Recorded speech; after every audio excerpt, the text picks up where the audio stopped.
Baik, Assalamualaikum warahmatullahi wabarakatuh. Selamat sore waktu Indonesia. Kebetulan saya di UAE, masih siang. Selamat siang. Saya ini Akram mengucapkan selamat datang kepada peserta webinar semuanya.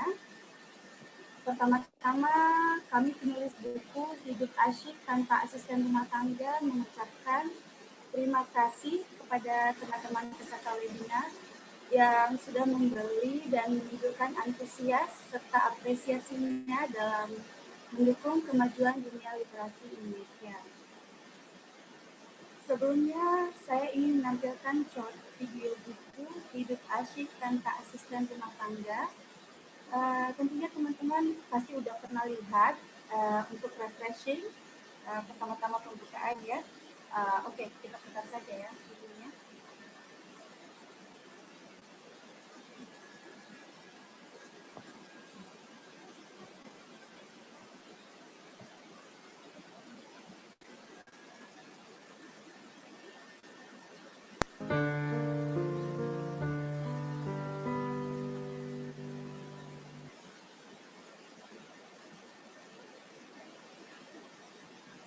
Dian Nyonya, saya pamit pulang kampung ya Nya. Kata bapak, saya harus segera kawin. Bapak pengen cepat ngomong cucu. Nyonya jangan sedih ya Nya. Nyonya harus strong walau tanpa saya cumi.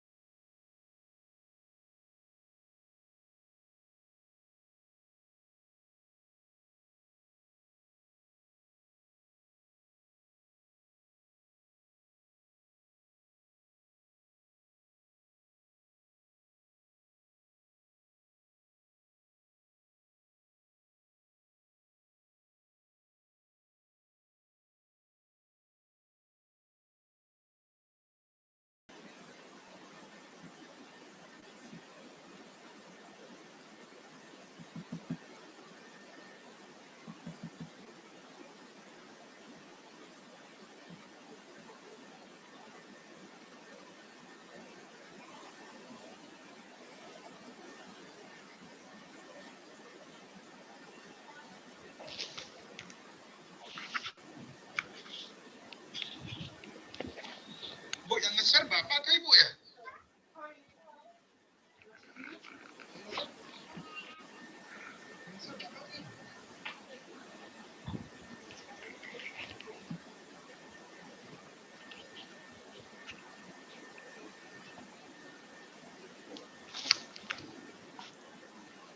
Ini kok Putri Amalia Zahra jadinya yang nge-share. Putri Amalia Sulmadi.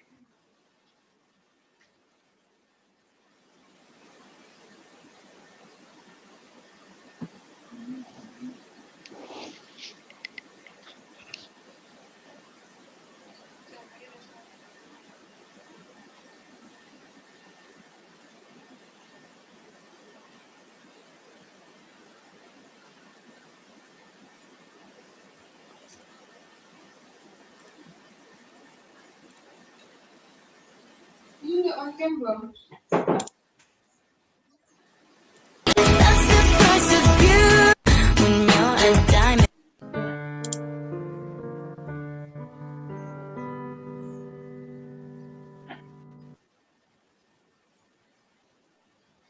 Ini udah on cam belum?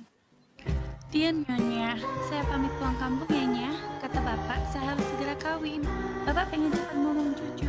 Nyonya jangan sedih ya Nya. Nyonya harus strong walau tanpa saya cumi.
Oke, itulah tadi short video persembahan penuh cinta dari para penulis buku Hidup Asyik Tanpa Asisten Rumah Tangga. Bercerita tentang buku ini sendiri, digagas oleh seorang perempuan Indonesia, Mbak Eva Revita. Beliau sekarang berdomisili di Canberra, Australia. Apa kabar hari ini, Mbak Eva? Alhamdulillah. Saya dengar di Australia Mbak udaranya udah mulai benar-benar adem ya. Canberra lagi panas, Australia lagi summer. Oh, summer ya di sana? Utara kan ya? Di sini dingin. Oke.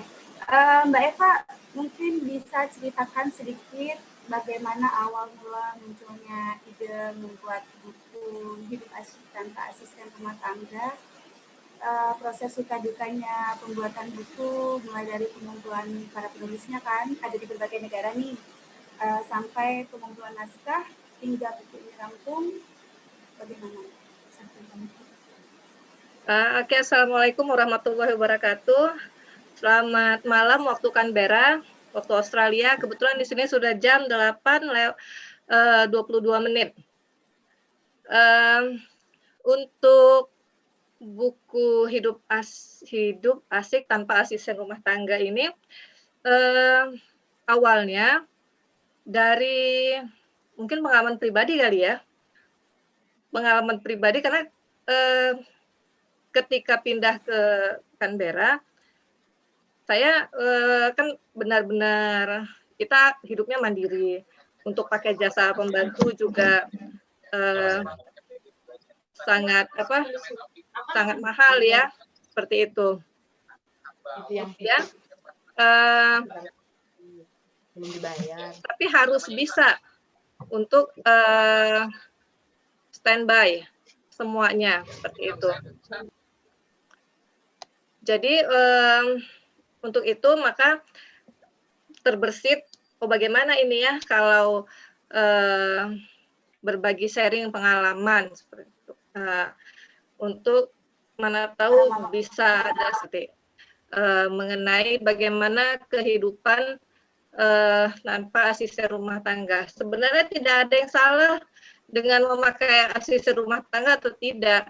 Karena selama di Indonesia juga saya seringnya pakai. Tapi kadang-kadang masalah yang timbul adalah ketika kita cocok sama mbaknya, kemudian si mbaknya dilamar orang. Kemudian di sini saya tekankan bahwasanya ini buku bukan sayap kiri sayap kanan, antara lebih bagus pakai pembantu atau lebih bagus tidak pakai pembantu, bukan seperti itu. Jadi bukunya bercerita bagaimana family parenting, satu keluarga bisa survive untuk mengerjakan semua urusan di rumah bersama-sama, dari keluarga besar seperti kakek, nenek, atau mempergunakan jasa laundry, catering, dan yang lainnya. Di sini ada berbagai tips secara pengalaman ataupun menurut teori yang ada, seperti itu. Memang naskah ini dibuat dari banyak semuanya diakomodir dengan baik seperti itu, tapi ternyata kan tidak juga. Dan ya banyak juga teman-teman yang di Indonesia, bahkan yang anak 5 sekalipun bisa survive tanpa asisten rumah tangga. Mungkin semoga buku ini nantinya memberikan tips yang enggak dan lainnya. Mungkin seperti itu saja. Terima kasih ya sudah ikutan pre-order buku ini. Terima kasih banyak. Saya kembalikan kepada Mbak Yeni. Silakan Mbak Yeni. Ya, keren sekali ini. Tanpa asisten rumah tangga menjadikan ibrah dan ilham ya untuk bisa menjadi semangat dan ilmu bagi banyak orang. Kita langsung masuk ke materi topik webinar kita hari ini ya. Kembali ke sekolah di masa pandemi, siapkan. Bersama kita di sini ada 3 orang narasumber yang siap membagi dengan pengalamannya. Ada Mbak Tika Widya, kemudian ada Mbak Citra O'Connor, keduanya ada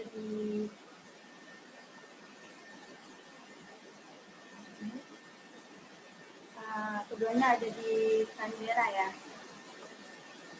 Oh, saya ada di Melbourne. Di Melbourne ya, salah. Kemudian Mbak Meta Pratiwi. Meta namanya Mbak Meta. Mbak Meta. Oke, saya di sini Mbak. Mbak Meta Pratiwi. Oke, Mbak Meta Pratiwi di Indonesia ya Mbak ya? Indonesia ya. Iya. Saya bacain profilnya satu persatu. Mbak Tika Widya, beliau lahir di Blitar 27 Juli 1982. Pendidikan terakhirnya spesialis keperawatan anak dari Charles Darwin University. Pekerjaan beliau sebelum hijrah ke Australia pernah menjadi staf pengajar Akper Fatmawati Jakarta, bekerja sebagai registered nurse di Australia sejak tahun 2007 sampai sekarang dengan variasi bidang terutama keperawatan anak, komunitas, dan aged care, perawatan lanjut usia. Ibu dengan 3 anak laki-laki berumur 6, 9, 12 tahun ini memiliki hobi menulis, menyanyi, dan traveling. Beliau juga mendirikan komunitas perawat menulis Mrs. Bees yang sudah mencetak 5 edisi kisah inspiratif perawat dan 1 cerita anak I Love Nurses. Wow, keren banget ya. Yang kedua ada Mbak Citra O'Connor. Beliau dilahirkan dan dibesarkan di kota Jakarta. Setelah menamatkan kuliah di Universitas Indonesia, Mbak Citra melanjutkan pendidikan di Australia pada tahun 2006 dan sejak saat itu ia berkeluarga dan menetap di Australia. Mbak Citra mengajar di tingkat sekolah dasar. Di tengah kesibukannya mengasuh kedua buah hatinya dan mengajar di sekolah, Mbak Citra juga ikut bergabung bersama penulis lain dalam proyek penulisan antologi Hidup Asyik Tanpa Asisten Rumah Tangga. Nah, yang ketiga ada Mbak Meta Pratiwi, yang akrab disapa Mbak Meta. Beliau adalah seorang psikolog, kelahiran 10 September 1976, aktif dalam dunia pendidikan anak usia dini. Ibu dengan 2 orang anak yang menginjak usia remaja ini menyukai dunia literasi sejak kecil. Membaca buku adalah kegemaran utamanya. Kini keinginannya yang terpendam untuk berkelana lebih jauh dalam dunia literasi mulai terrealisasikan. Beberapa buku antologi puisi, cerita anak, teen life, dan romance, serta 1 buku solo berjudul Love telah berhasil diselesaikannya. Oke. Itu tadi ketiga narasumber kita hari ini. Mereka masing-masing akan menyampaikan materi. Langsung saja untuk Mbak Tita dulu ya. Halo Mbak Tita, suara saya kedengar. Ya, Assalamualaikum warahmatullahi wabarakatuh. Waalaikumsalam warahmatullahi wabarakatuh. Mbak Eva, Bu Eva. Saya biasanya manggilnya Mama Manda ini, tetangga saya di Canberra ya. Alhamdulillah, puji dan syukur kita kepanjatkan kehadirat Allah Subhanahu wa Ta'ala yang telah memberikan kita kesempatan yang berbahagia ini ya, yang mudah-mudahan bermanfaat bagi ibu-ibu, bagi mamah muda dan eyang-eyang dan tante-tante. Insya Allah mudah-mudahan pertemuan kita bermanfaat. Ini intinya sharing ya. apa yang di luar negeri maupun yang ada di Indonesia. Ini kayaknya suara saya agak feedback ya? Jelas kok. Oh, jelas insya Allah. Terima kasih. Saya buka dulu dengan membaca basmalah. Bismillahirrahmanirrahim. Dan Assalamualaikum warahmatullahi wabarakatuh. Salam sehat. Salam sehat. Salam sehat dan berbahagia untuk ibu-ibu ibu-ibu Indonesia ya, ibu-ibu Indonesia di seluruh dunia. Insya Allah. Ini kita ada di Australia, ada yang dari UAE, ada di Jerman, Mbak. Ada yang di Norway juga. Masya Allah ini dengan adanya kesempatan ini yang alhamdulillah terima kasih kepada Bu Eva nih, Mbak Eva yang telah memberikan kita kesempatan ini nih, kesempatan baik untuk saling sharing. Tentunya saya di sini walaupun sebagai perawat spesialis anak dan bekerja di Canberra Hospital, saya di sini bukan sebagai sebagai perwakilan ya dari Australia. Saya hanya berbicara di sini sebagai pribadi saya sendiri, sebagai klinisi, sebagai perawat yang melihat kondisi pandemik ini dari kacamata standar kita yang kita pakai adalah World Health Organization, insya Allah ya. Boleh kita sharing Mbak Yeni ininya materi saya. Awalnya saya pikir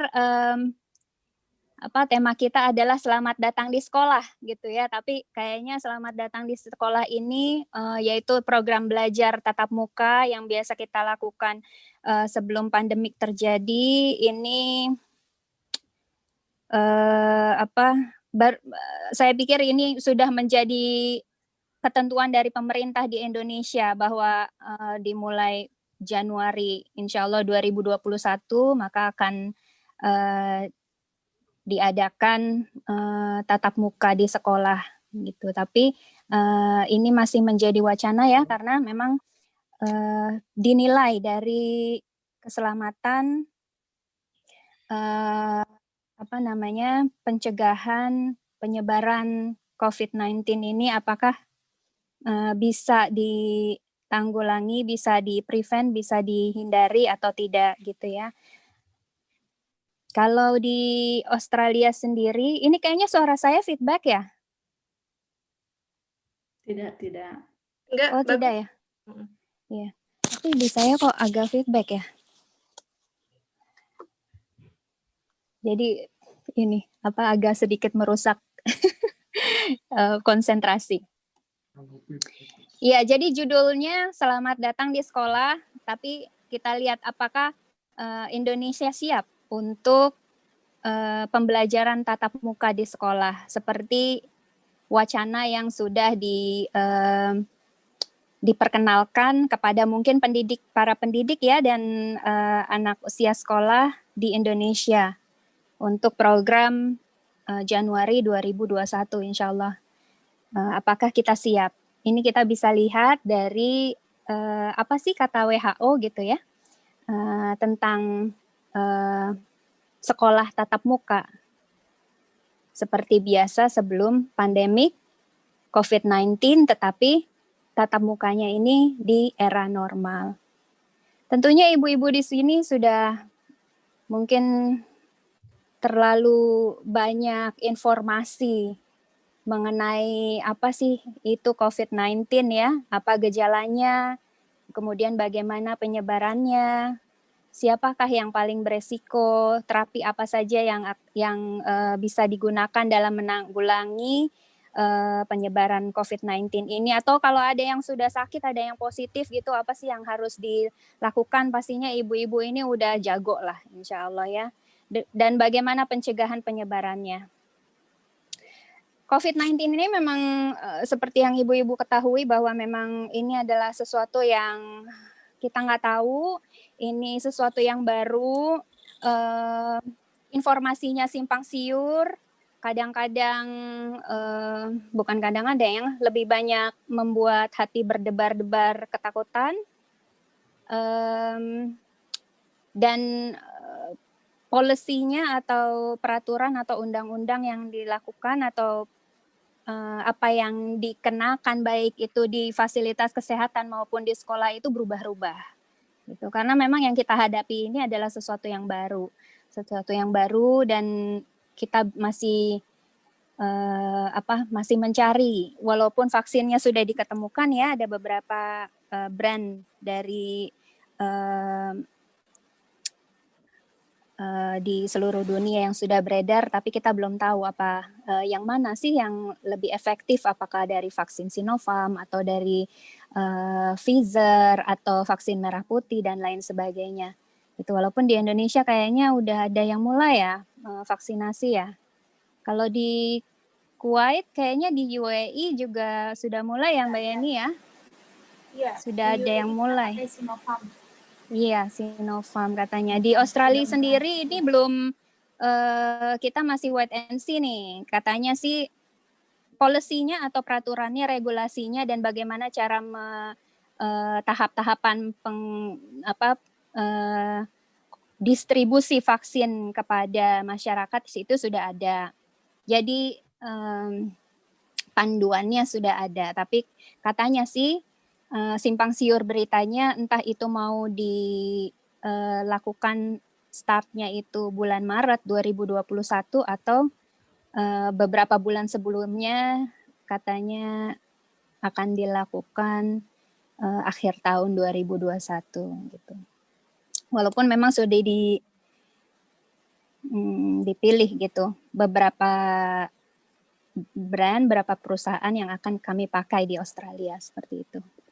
Dan yang seperti ibu-ibu ketahui ini karena COVID-19 itu termasuk virus seperti virus flu dan lain sebagainya itu biasanya tidak dilakukan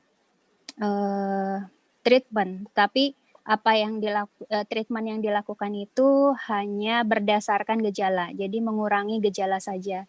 Belum ada obatnya, belum ada antivirusnya gitu. Hanya ada vaksinasi untuk pencegahan saja seperti itu. Tapi katanya dulu sebelumnya ada di Amerika itu mereka memakai quinine ya, dan ternyata itu enggak tidak efektif. Kemudian ada juga ya macam-macam deh di setiap negara itu malah ada hoax segala, pakai desinfektan lah segala macam diminum ya sampai banyak korban itu ya, karena memang kita tidak tahu ini adalah sesuatu yang baru. Ya cobaan dari Yang Maha Kuasa, mudah-mudahan kita tetap bersabar dalam menghadapinya, tetapi juga mudah-mudahan kita diberikan kemudahan dan diberikan periode yang disempitkan atau dipercepat gitu ya, supaya cepat berakhir. Iya. Kemudian slide selanjutnya Mbak Yeni, Bu Yeni. Ya ini mungkin kalau saya bicara yang lainnya di mute ya. Kayaknya ini feedback ke saya jadi kurang begitu konsentrasi ya. Misalkan ini dari saya ambil foto sekolah yang asri di Indonesia. Ini diambil dari Google ya. Ini sekolah idaman nih kalau untuk saya nih.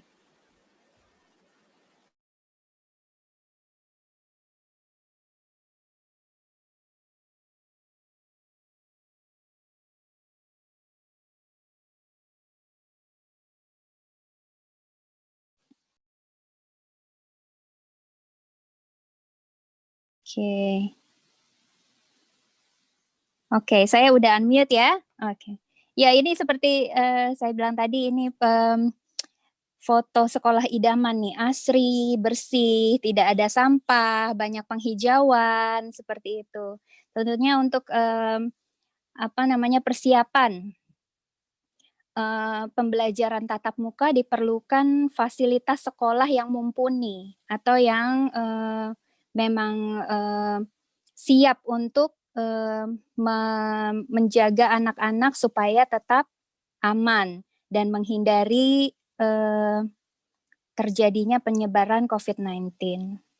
Menurut WHO, ini persiapan dari sekolah ini, yang pertama harus ada kerjasama antara Departemen Pendidikan, atau kalau Pak Nadiem Makarim ya, mantan Menteri Pendidikan, itu katanya ada hal-hal yang memang harus dipersiapkan oleh sekolah.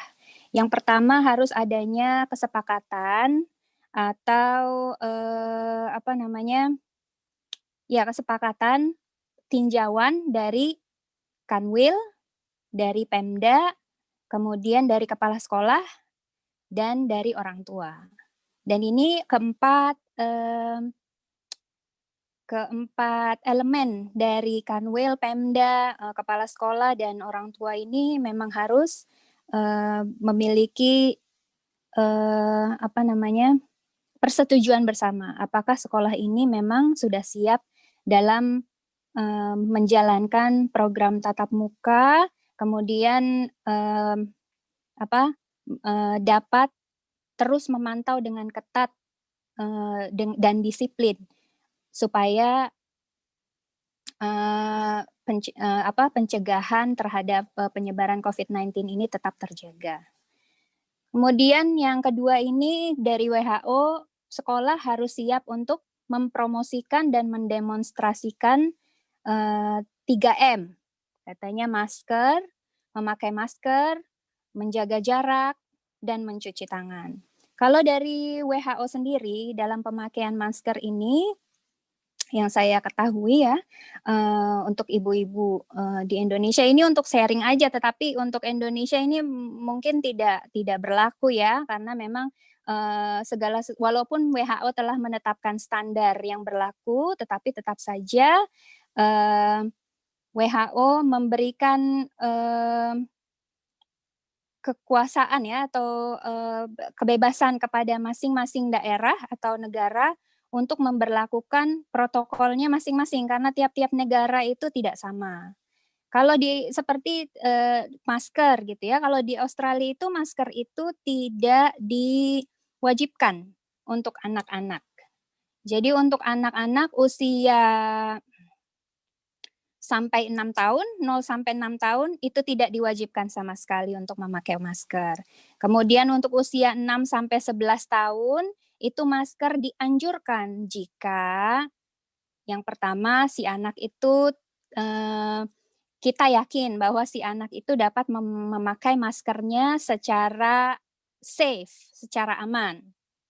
Artinya kalau anak itu tidak mengerti memakai masker, tidak mengerti bagaimana membuang masker yang aman, jadi kalau misalnya masker itu masih buka tutup, kemudian ditaruh di sembarangan tempat, itu kan berarti tidak aman.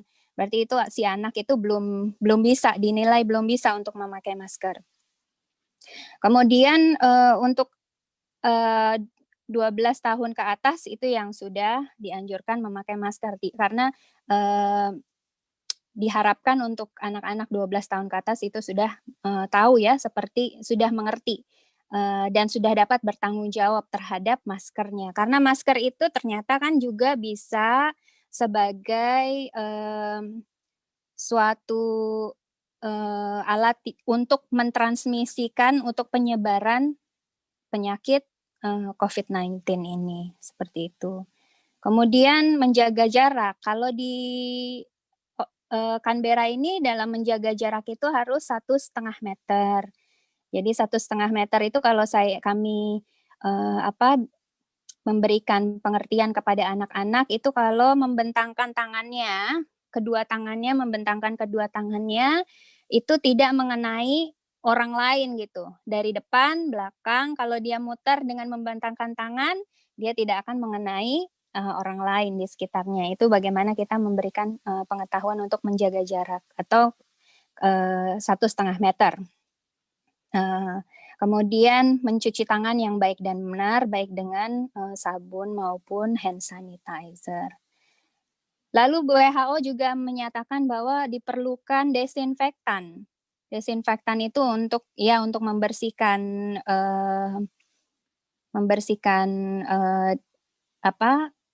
surface atau sesuatu yang sering atau alat-alat atau barang-barang, meja, kursi yang sering dipegang oleh anak-anak.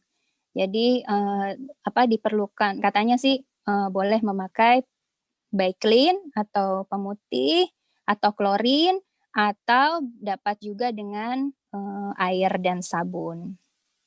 Kemudian dikeringkan tentunya. Kemudian sekolah juga harus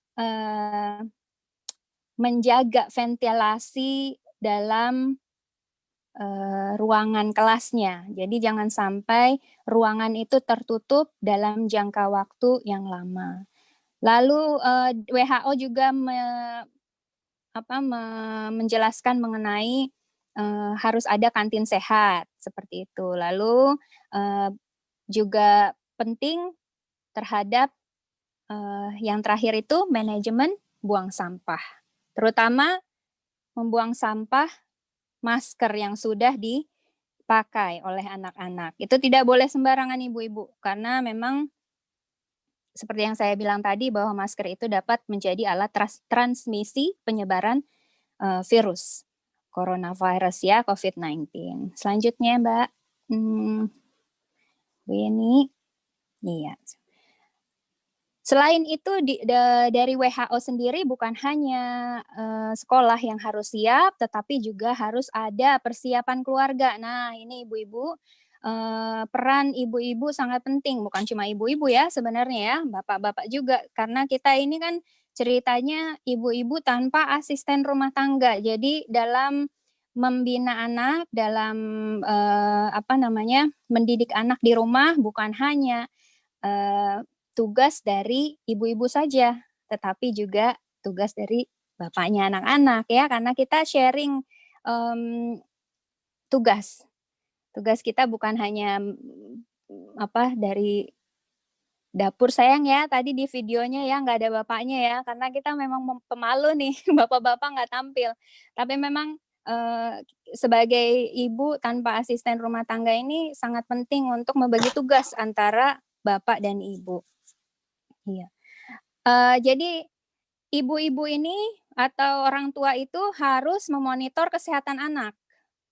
Kalau anaknya sakit, seperti kalau sakit nih ya, sakit bukan hanya sakit batuk pilek aja ya ibu-ibu, tapi kalau di Canberra ini gejala COVID-19 di mana kita harus para penduduk Canberra ini atau di Australia ini ya secara general harus pergi untuk melakukan swab test. Kita nggak ada rapid test ya, kita adanya swab beneran.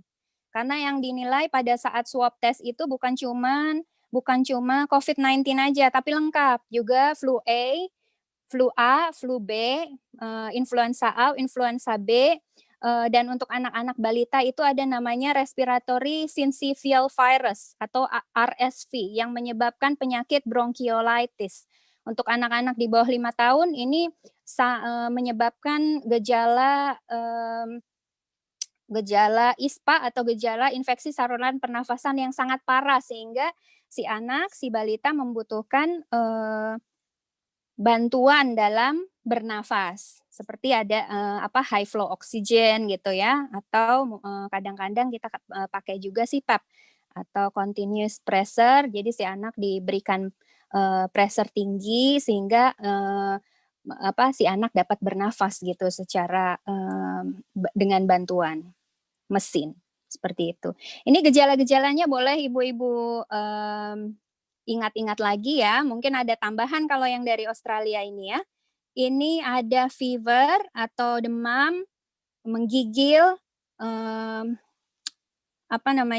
night sweat atau berkeringat di malam hari, batuk, sesak nafas, kehilangan penciuman, kehilangan rasa ya. Kemudian gejala lain yang memang tetap harus diperhatikan dan tetap harus swab test atau swab tenggorok atau swab hidung dan tenggorok.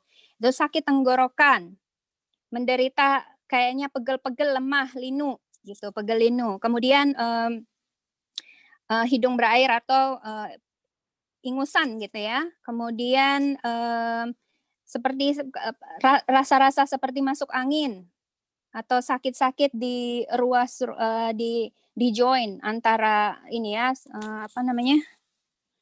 Iyalah, itulah ya. Sakit pegel linu gitu ya. Kemudian diare, ibu-ibu diare itu juga kalau di sini kalau ada pasien datang ke dokter umum, kemudian bilang saya diare gitu. Atau pada saat telepon bilang saya diare gitu. Itu pasti dokternya menganjurkan si pasien untuk swab COVID. Kemudian mual dan muntah dan kehilangan rasa nggak mau makan gitu ya, enak, itu juga harus di swab COVID-19 seperti itu. Lalu selain itu kalau di Canberra sendiri, ini kan tadi 3M ya, hand hygiene atau cuci tangan, jaga jarak, kemudian tetap tinggal di rumah jika merasa sakit. Yang sakit tadi ini gejalanya seperti yang sudah saya sebutkan tadi. Lalu para penduduk Canberra itu harus check in for contact tracing gitu. Jadi setiap pergi ke public places, ke supermarket, ke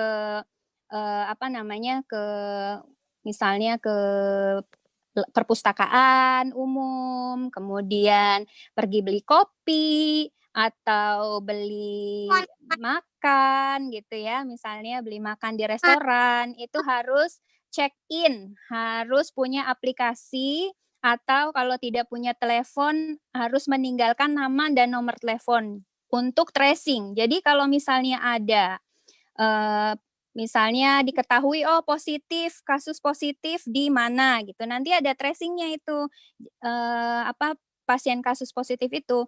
Jadi dia harus memberitahukan kepada pemerintah kemana saja dia memakai fasilitas umum apa saja gitu. Jadinya pada saat untuk masyarakat umum mereka mengetahui bahwa kita tahu nih ada kasus positif di sini. Kemudian pada hari ini jam sekian dia menggunakan bis misalnya dari Kelurahan Benda Baru ke Benda Baru Pamulang ke Ciputat gitu. Pada jam 2.30 sampai Ciputat itu jam 3. Kemudian di Ciputat itu dia ke Pasar Ciputat ke Ramayana. Nah, di Ramayana itu juga dari jam berapa sampai jam berapa itu juga masyarakat umum diberitahu. Jadi masyarakat umum yang merasa dirinya berada pada tempat yang sama dengan kasus positif ini, maka mereka kalau menderita gejala-gejala seperti yang saya sebutkan tadi, mereka harus pergi untuk melakukan swab test seperti itu. Lalu yang kelima yaitu memonitor travel advice.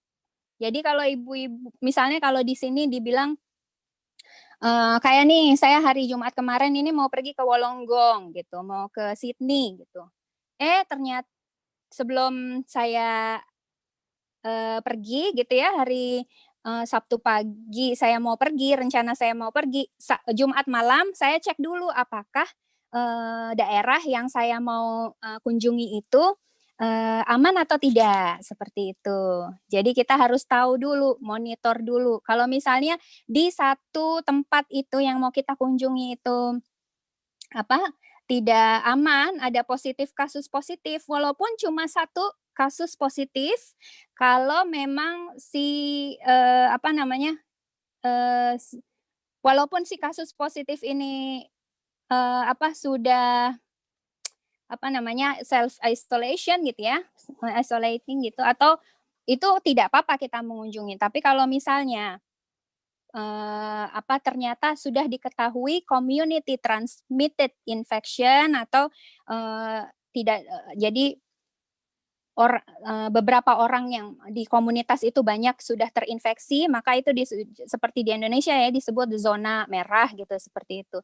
Makanya kita tidak boleh melakukan travel ke sana seperti itu. Atau kalau sudah melakukan travel ke sana, walaupun tidak timbul gejala, tetap harus isolasi selama 14 hari seperti itu. Oh, saya kayaknya nih sudah keluar jalur nih ya. Ini dari persiapan keluarga yang kedua. Kembali lagi. Nah, masih yang ya. Kita sebagai orang tua ini harus mengajarkan pola hidup sehat pada anak-anak. Ya, ibu-ibu. Seperti ya inilah general pola hidup sehat secara general seperti membersihkan tubuh, kemudian kalau pulang harus cuci tangan, cuci kaki, cuci tangan pakai sabun, kemudian makanannya juga harus dijaga, makanan sehat dan lain sebagainya. Lalu sebagai orang tua kita juga harus dianjurkan WHO untuk mendukung anak untuk mengekspresikan perasaannya. Tentunya bukan stresor pandemik ini bukan saja dirasakan oleh orang tua, tetapi stres yang dirasakan oleh orang tua itu menular kepada anak-anak. Lalu makanya kita harus selalu senantiasa bertanya gitu, harus nauin gitu ya kalau anak-anak itu stres juga, takut juga sama seperti bapak dan ibu. Plus anak-anak itu kan kalau sekolah homeschooling itu kan kebutuhan sosialisasinya dan kebutuhan bermainnya itu jadi terganggu karena harus stay at home terus-menerus di rumah seperti itu. Jadi orang tua harus selalu menanyakan bagaimana perasaan anaknya. Kalau memang sudah ada pembelajaran tatap muka, tetap saja harus bertanya kepada anaknya bagaimana di sekolah gitu. Kemudian anak-anak juga harus diajarkan untuk menghindarkan stigma negatif khususnya untuk teman-temannya yang misalnya diketahui bahwa temannya positif gitu ya, bahwa COVID-19 ini bisa bisa diderita oleh siapa saja, memang kita harus jaga jarak tapi bukan dijauhi karena misalnya ini dia sakit karena dia anak yang nakal dan lain sebagainya seperti itu ya Bu. Kemudian dari orang tua kita harus juga selalu berkoordinasi dengan sekolah. Harus tetap tahu informasi dari sekolah itu bagaimana, ada kasus yang positif atau apakah sekolah itu ada kebutuhan yang kita bisa bantu, atau misalnya anak kita sendiri gitu ya, misalnya anak kita sendiri itu kan anak-anak kan unik ya Bu, ada yang mudah untuk diberitahukan oleh gurunya, ada yang bisanya diberitahukan diberikan advice atau saran oleh orang tuanya saja gitu. Jadi kitanya dari rumah juga harus memberikan saran dan mengingatkan kepada anak-anak untuk selalu mematuhi apa yang sudah Bapak dan Ibu guru anjurkan seperti itu. Boleh slide selanjutnya, ini saya udah berapa menit ya Mbak Yeni ya? Iya, oke, slide selanjutnya ini ya persiapan untuk anak-anak yang ya hampir sama seperti yang sudah saya sampaikan tadi ya dari WHO itu, orang tua harus selalu memperhatikan bagaimana perasaan anak-anak itu terutama kepada orang tua dan guru. Mereka harus dapat mengekspresikan perasaannya kepada kita sebagai orang tua dan kalau misalnya di sekolah ya pada gurunya. Kemudian anak-anak harus kita didik nih dari rumah untuk melindungi dirinya sendiri dan orang sekitarnya. Jadi anak-anak bukan hanya kita beritahu, Nak, pakai masker ya, cuci tangan, bukan cuma seperti itu. Tetapi anak-anak itu harus mengetahui, harus memiliki self-awareness, harus tahu gejala yang dia rasakan. Misalnya anak-anak yang aktif gitu ya, memang sukanya kan bermain saja gitu. Nggak mau kalau nggak sekolah, misalnya seperti itu. Tapi mereka harus tahu bahwa kalau misalnya ada gejala batuk, ada gejala pilek, mungkin kalau ibu-ibu yang misalnya kerja ya, seperti saya kadang-kadang nggak aware nih anak-anak pas pulang sekolah itu ternyata ingusan gitu ya. Itu kita harus aware sebagai orang tua dan anak-anak itu harus memberitahukan kepada kita kitanya memberikan saran kepada anak-anak, nak, nanti kalau misalnya ada rasa batuk, tenggorokannya sakit dalam menelan gitu, itu bilang mama ya, bilang mama. Jadi kalau seperti itu nggak boleh datang ke sekolah, itu forbidden.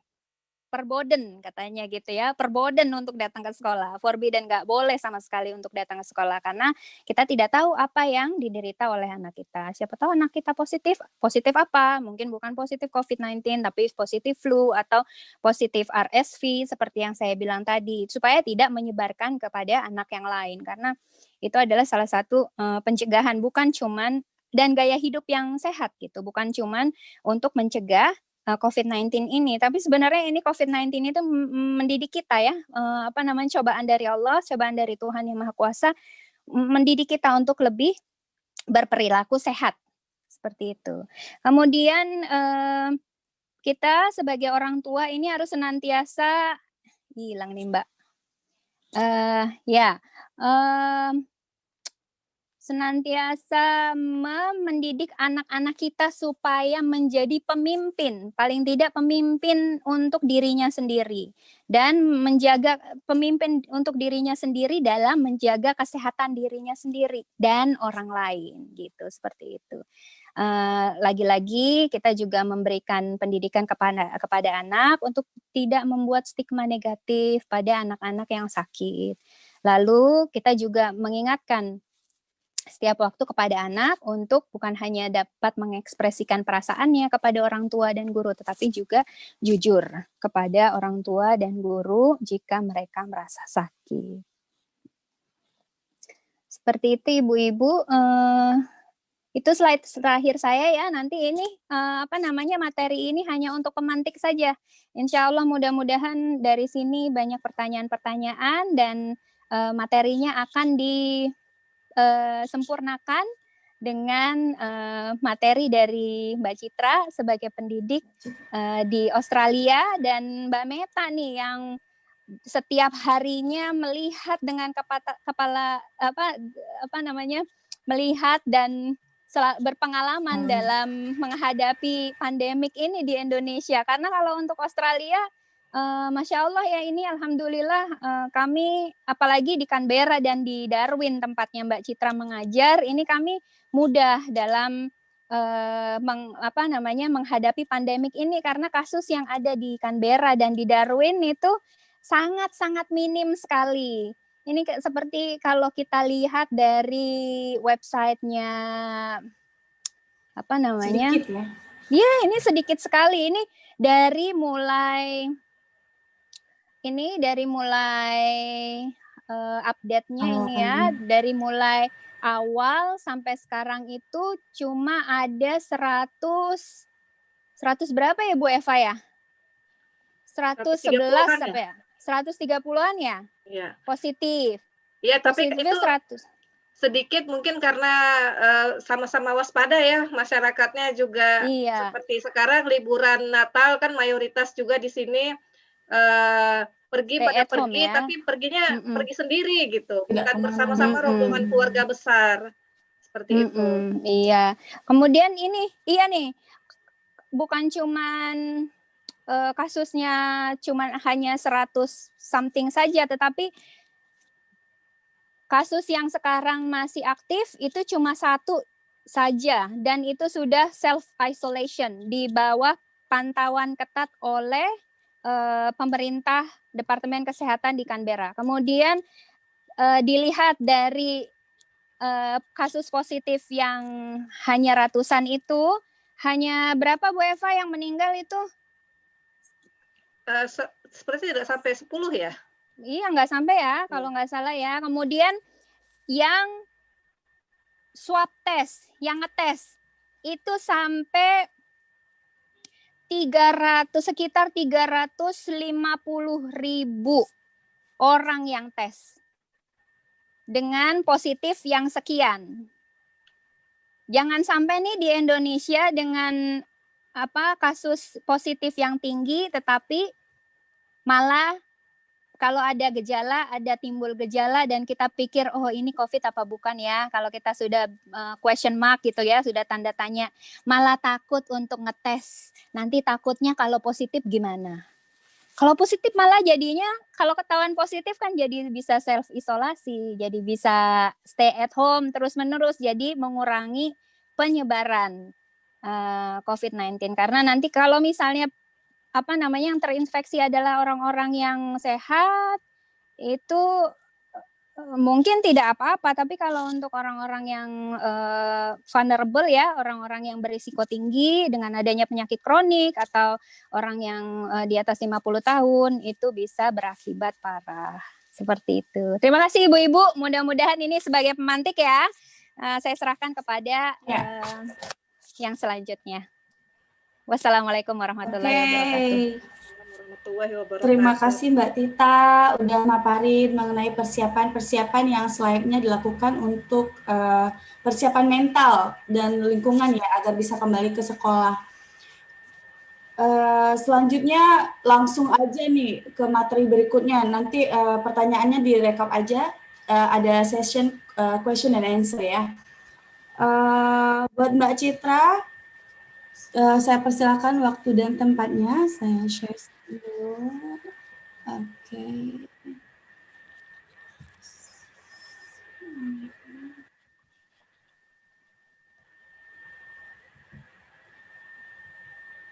Oke, Mbak Citra. Halo Mbak Citra. Halo. Ya. Terima kasih Tita. Ya, sudah. Oke. Ya, sudah dengar ya? Ya, sudah. Alhamdulillah. Sudah. Ya, terima kasih Mbak Deni. Assalamualaikum semua dan selamat malam waktu Victoria. Ini sudah jam berapa di sini ya? Jam 9 lewat 10 menit malam. Jadi selamat sore menjelang petang ya untuk waktu Indonesia. Saya di sini masuk ke materi pembicaraan saya hanya ingin melengkapi apa yang sudah Tita paparkan sebelumnya dan apa yang akan saya paparkan berikutnya ini merupakan praktik di sekolah di masa pandemi COVID-19 di Australia. Walaupun saya sebagai pengajar di Australia, tapi malam ini atau sore ini saya sebagai pribadi saya sendiri dan saya hanya akan berbagi pengalaman kepada ibu-ibu semua melalui webinar malam ini. Bagaimana praktik di sekolah di masa pandemi COVID-19 di Australia. Silakan Mbak Yeni selanjutnya. Oke. Seperti yang tadi Tita sudah menyampaikan ya, kalau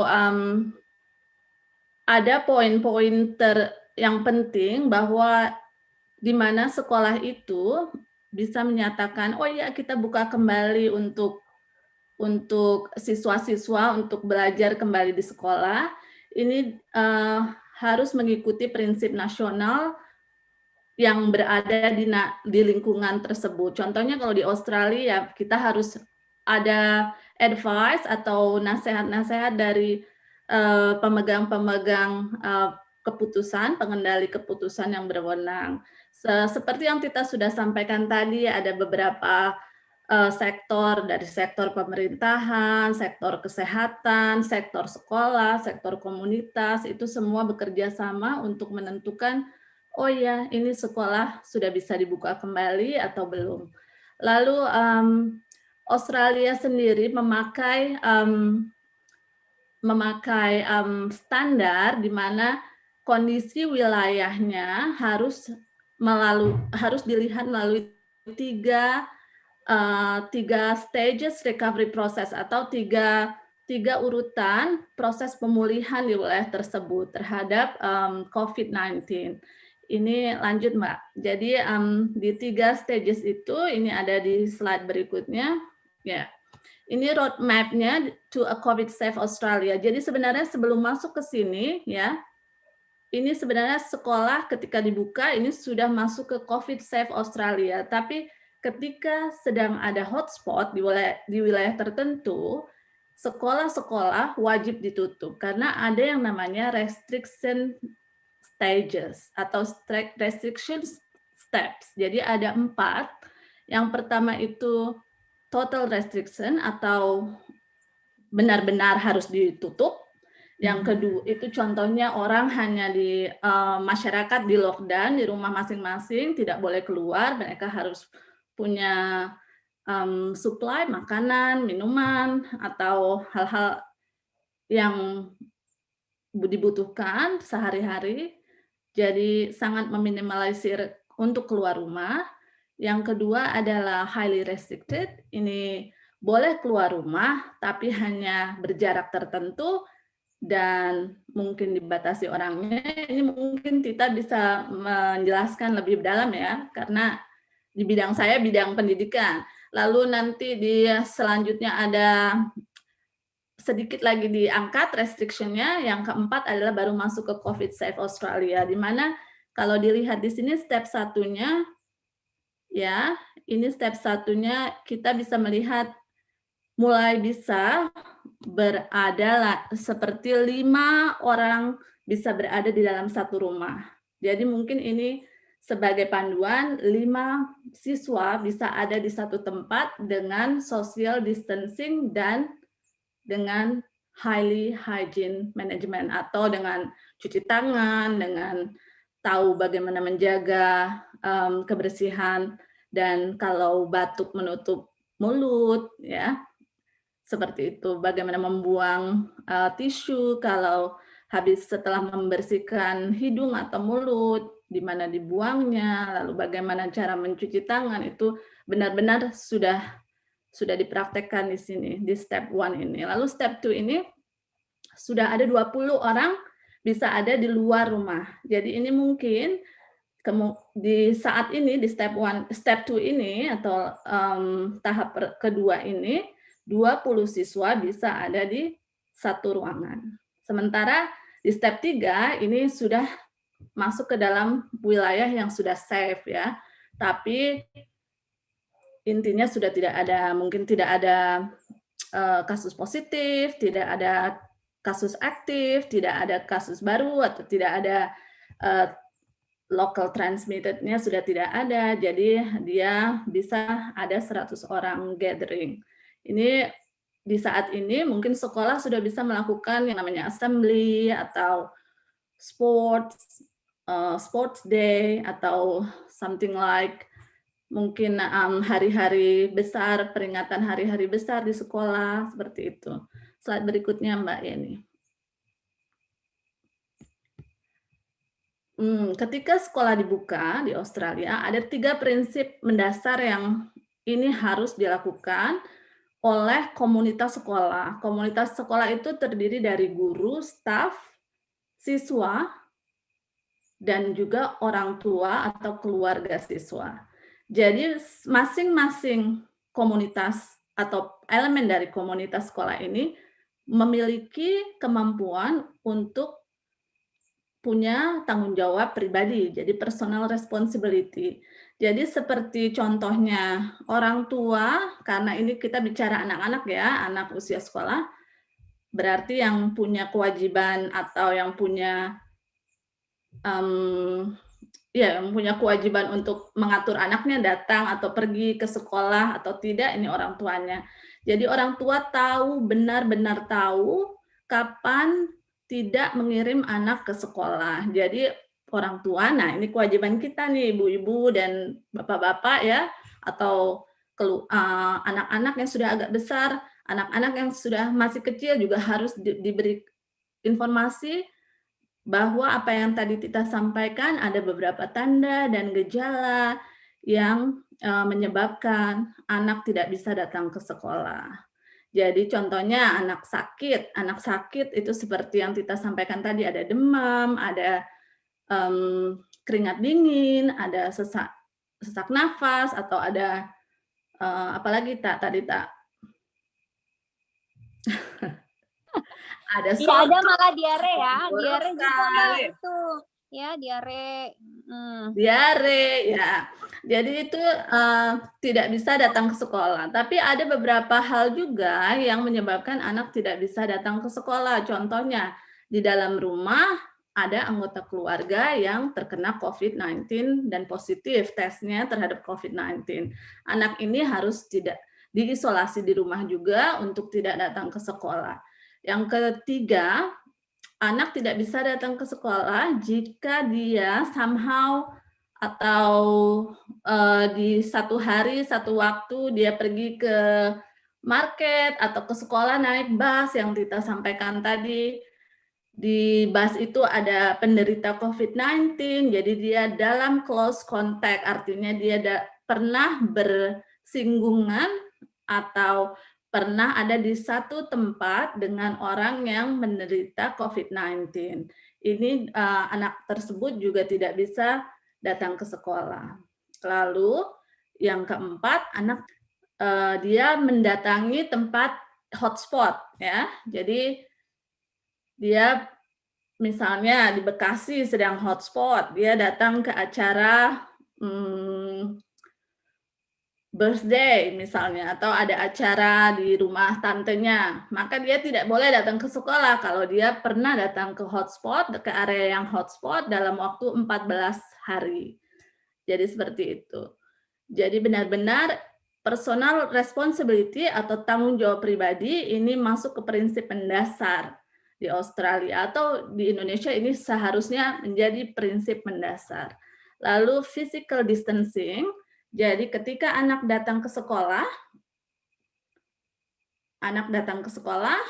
karena dia masuk ke dalam zona sekolah, maka dia harus tahu kalau dia harus mencuci tangan. Jadi di depan sekolah, di pintu masuk sekolah, di setiap pintu gerbang, itu sebelum masuk sudah terdapat banyak stasiun atau tempat-tempat untuk mencuci tangan atau hand sanitizer. Jadi mereka begitu masuk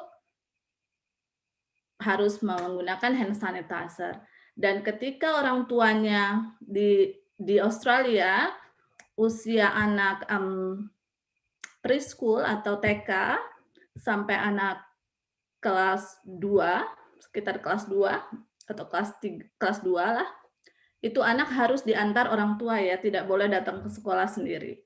Sementara kalau sudah kelas 3, di atas kelas 3 boleh datang sendiri. Nah, ketika ini juga ada waktu untuk meminimalisir atau memotong waktu atau meminimalkan waktu ketika antar dan menjemput anak.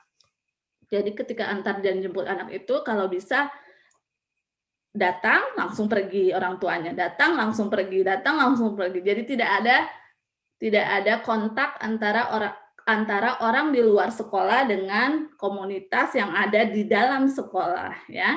Jadi begitu anak masuk ke gerbang dia harus mencuci tangan dengan hand sanitizer. Begitu masuk mereka harus tahu mereka harus ada dalam posisi physical distancing. Nah, ini yang agak sulit karena kalau anak physical distancing ini sulit. Tapi seperti yang Tita katakan, di Australia semua anak diberikan informasi, mereka harus merentangkan tangan, kedua tangan. Jadi tangan yang satu dan tangan yang lain anak lain tidak bersentuhan. Jadi seperti itu. Jadi mereka dan juga tidak ada kontak fisik. Jadi kalau mau tos atau apa jadi pakai siku saja atau pakai sekarang kita menggunakan kaki jadi tos kaki ya. Lalu 15 menit saat berdekatan. Jadi kalau misalnya sedang mengantri pun itu kalau harus side by side atau beriringan tidak bisa ada jarak, ini harus maksimum harus 15 menit. Saat mereka berdekatan. Setelah itu mereka harus berpencar lagi.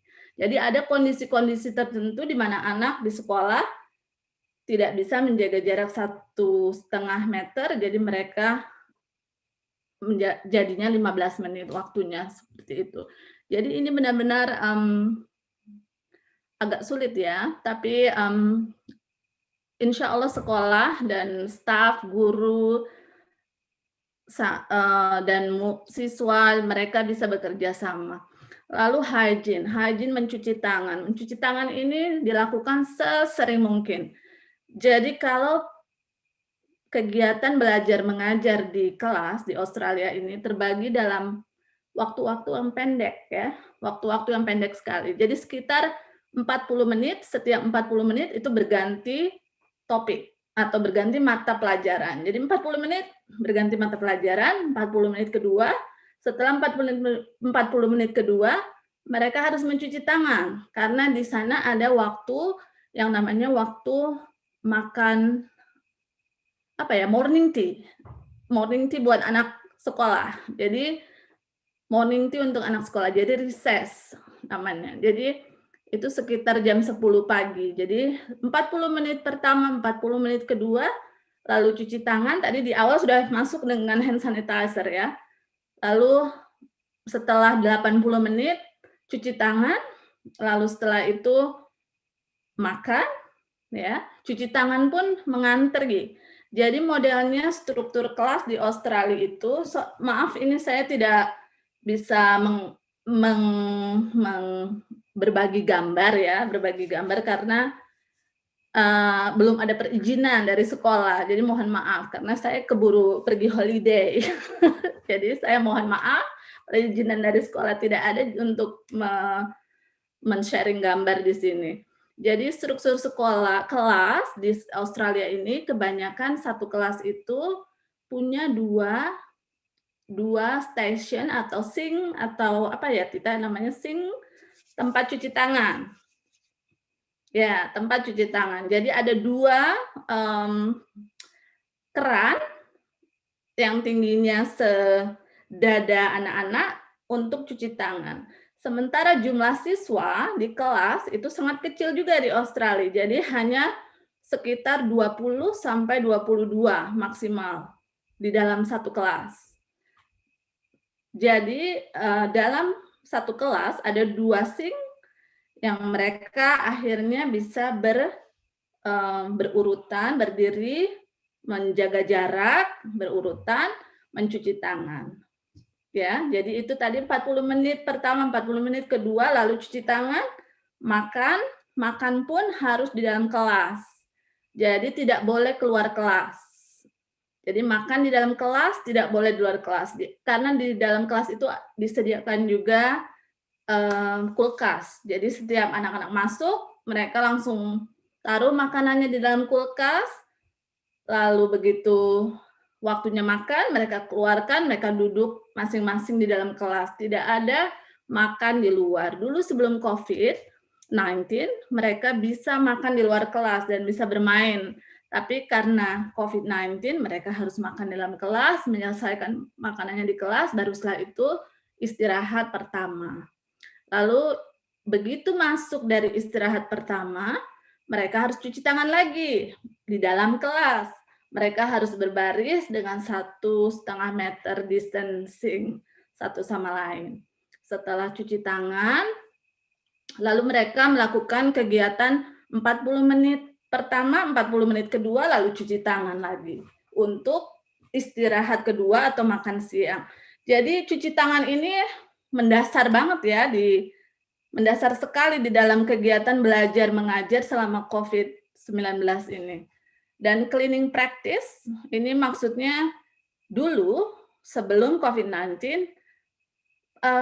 sekolah membayar jasa cleaning service untuk datang setelah waktu sekolah selesai saja. Tapi semasa pandemik ini sekolah mengundang cleaning service untuk datang.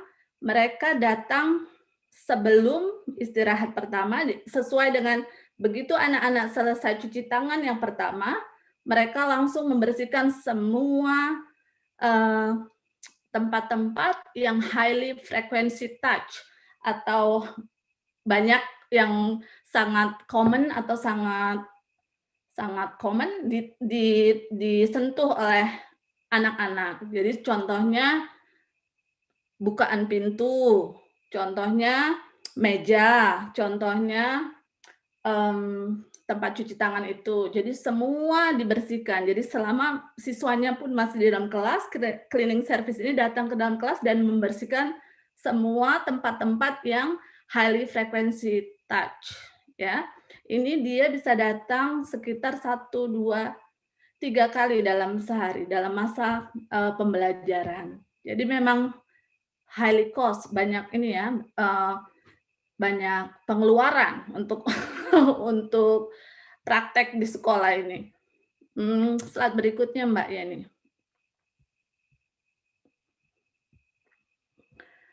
Nah, dari 3 prinsip dasar tadi, praktik di sekolah, struktur sekolah dan kelas. Jadi seperti yang saya sampaikan tadi bahwa di sekolah ada siswa, keluarga, guru, dan staf itu komunitas di dalam sekolah. Jadi semua itu mereka harus kembali kepada 3 prinsip tadi, mereka harus melakukan 3 prinsip tadi.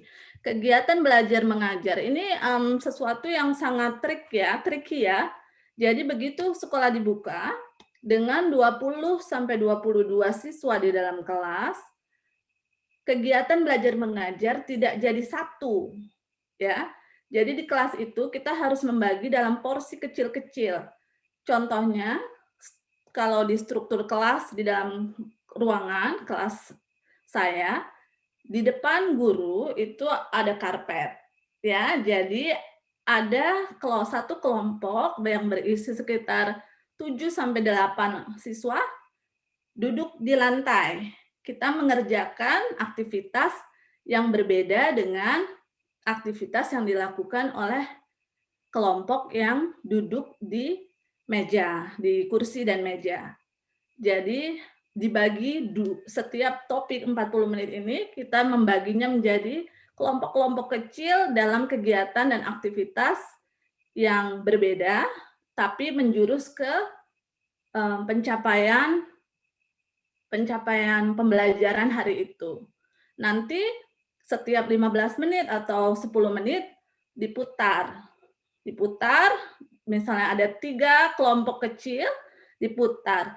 Jadi ini membuat space antara siswa dan siswa 1,5 meter bisa tercapai. Jadi memang harus ada trik dalam kegiatan belajar mengajar ketika sekolah mulai dibuka. Jadi seperti itu. Dan ada beberapa kegiatan seperti contohnya pergi ke perpustakaan.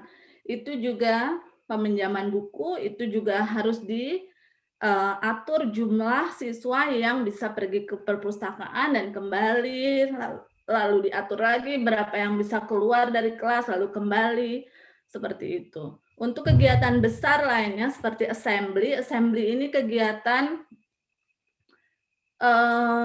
yang mengundang keluarga dari siswa ya untuk datang melihat ada show dari siswa, dari anak-anaknya atau siswa di sekolah tersebut.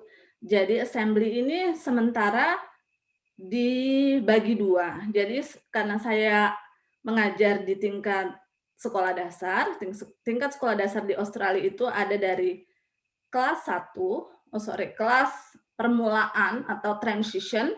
Transition ini seperti TKB ya. Lalu transition kelas 1, 2, 3, 4, 5, 6. Jadi dibagi dari lower primary dan upper primary. Artinya lower primary ini dari transition ke kelas 4, transition ke kelas 2, ini mereka assembly di waktu yang berbeda dengan assembly dari kelas 3 ke kelas 6. Jadi memang intinya adalah bagaimana sekolah bisa membuat ruangan mengakomodasi social distancing. Intinya seperti itu, tidak menurunkan jumlah orang yang ada di area ruangan sekolah. Jadi seperti itu. Untuk sports day ini juga di awal-awal COVID-19 ketika masih banyak restriction ya, ini sports day tidak ada di sekolah. Jadi karena Darwin Kota Darwin ini termasuk kota yang free dari COVID-19, jadi zero ya kasusnya, ini 0. Jadi sports day masih ada. Tapi walaupun demikian, ini juga diatur waktunya. Jadi diatur waktunya juga menghitung jumlah siswa dengan area yang dipakai. Excursion tidak ada ya. Jadi excursion ini untuk pergi ke sekolah lain atau mengunjungi sekolah lain atau mengunjungi kota lain, ini tidak ada. Jadi seperti itu. Lanjut. Oh sebentar. Ini ada. Sebentar. Ini dua poster maaf, ini karena waktu kita tadi, jadi kita padetin dulu karena ada Mbak Meta juga. Jadi dua poster ini poster yang paling aman dilihat di sekolah, ya. Oke, lanjut.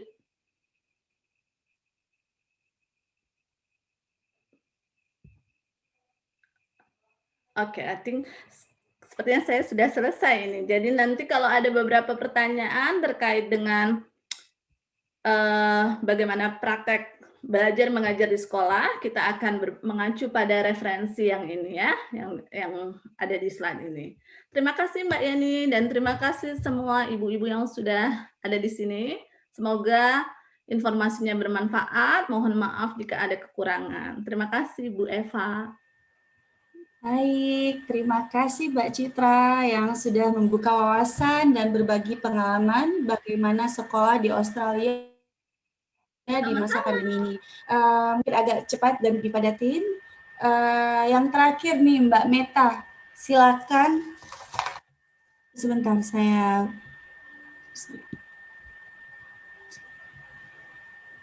Oke.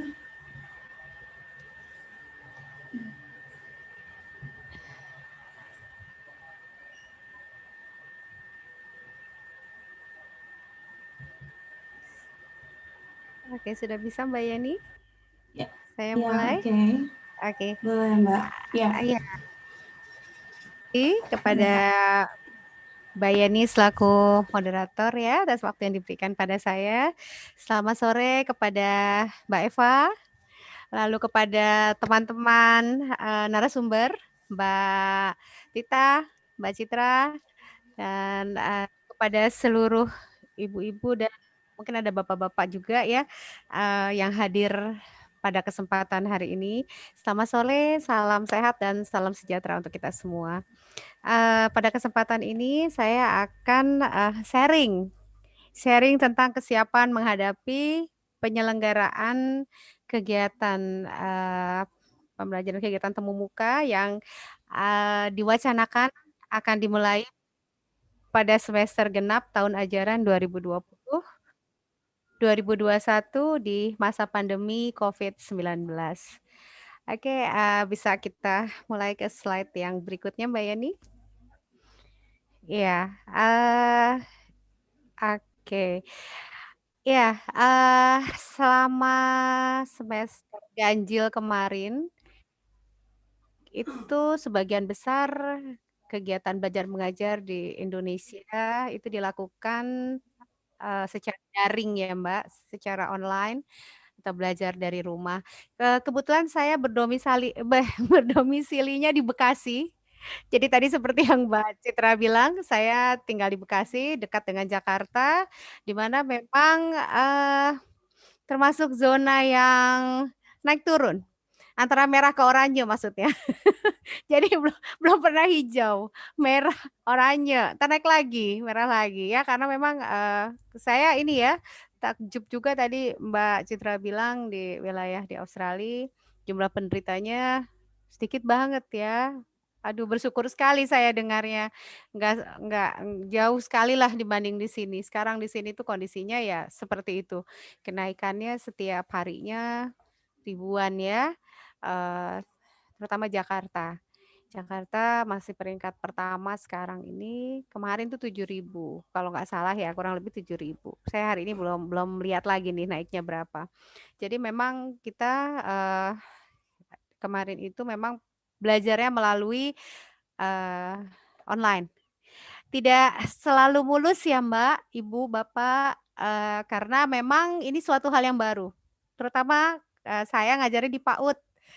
di TK. Jadi memang ini sesuatu hal yang baru, penuh tantangan, karena mungkin kalau anak TK suruh awalnya ya, orang tua berpikir anak TK suruh duduk, standby di depan HP atau di depan laptop gitu untuk melakukan kegiatan pembelajaran tuh kayaknya nggak mungkin gitu. Mereka pasti, bergerak, nggak suka gitu kan, karena namanya juga anak TK, usianya masih antara 4, 5, 6 tahun. Sedangkan yang besar-besar saja mungkin juga merasa bosen gitu, apalagi anak-anak. Tapi ternyata, setelah, melalui fase adaptasi kurang lebih, ya sebulan, 2 bulan lah ya, bulan September mereka mulai paham. Sebenarnya dari awal juga terus, kita share film-film seperti tentang, adanya virus jahat nih gitu ke anak-anak, kita dongeng bahwa sekarang sedang ada virus jahat yang, kalau kita lengah itu nanti bisa membuat anak-anak dirawat dengan sakit yang kita jabarkan lewat dongeng. Lalu mereka mulai paham. Jadi memakai masker mulai tidak ada paksaan. Jadi mereka sudah paham kalau ke sekolah harus pakai masker dan sebagainya. Oke, dari sini kita bisa lihat dari diagram yang ada di layar bahwa di zona hijau saja itu masih ada kegiatan belajar dari rumah sebanyak 25%. Sedangkan di zona merah 92% kegiatan belajar dilakukan di rumah atau BDR. Boleh lanjut lagi Mbak Yeni? Nah, ini adalah salah satu, landasan pemikiran untuk, di awal tahun di awal pembelajaran semester genap, ada wacana untuk, melakukan pembelajaran tatap muka, yaitu semakin lama pembelajaran tatap muka tidak terjadi, maka semakin besar dampak negatif dapat terjadi pada anak, yaitu untuk ancaman putus sekolah, eee, anak harus bekerja karena anak harus membantu orang tua di tengah krisis pandemi COVID-19. Lalu ada persepsi orang tua. Nah, ini yang paling banyak terjadi, bahwa orang tua tidak bisa melihat peranan sekolah dalam proses belajar mengajar. Jadi, beberapa orang tua mungkin berpikir, "Ini mah kita juga yang ngajarin, bukan gurunya," katanya. "Jadi buat apa bayar SPP? Yang ngajarin mamahnya." Ya padahal, nggak seperti itu. Proses, pembelajaran tetap, dilakukan oleh guru. Cuma mungkin, proses kegiatannya aja yang, berubah. Yang biasanya full di sekolah, kini harus, dilakukan di rumah. Lalu kendala tumbuh kembang, kesenjangan capaian belajar. Perbedaan akses dan kualitas selama pembelajaran jarak jauh dapat mengakibatkan kesenjangan capaian belajar. Ya, mungkin untuk di daerah-daerah yang di pedesaan ya, di mana mungkin sinyalnya tidak sekuat di daerah perkotaan dan sebagainya, itu memang mempengaruhi hasil. Lalu ketidakoptimalan pertumbuhan, turunnya keikutsertaan dalam PAUD sehingga kehilangan tumbuh kembang yang optimal di usia emas. Lalu risiko learning loss. Jadi, hilangnya pembelajaran secara berkepanjangan beresiko terhadap pembelajaran jangka panjang. Lalu tekanan psikososial dan kekerasan dalam rumah tangga. Nah, ini juga beberapa kasus juga banyak terjadi di mana hilang ya. Beberapa kasus banyak terjadi. Mbak Yeni, ini saya hilang nih filenya.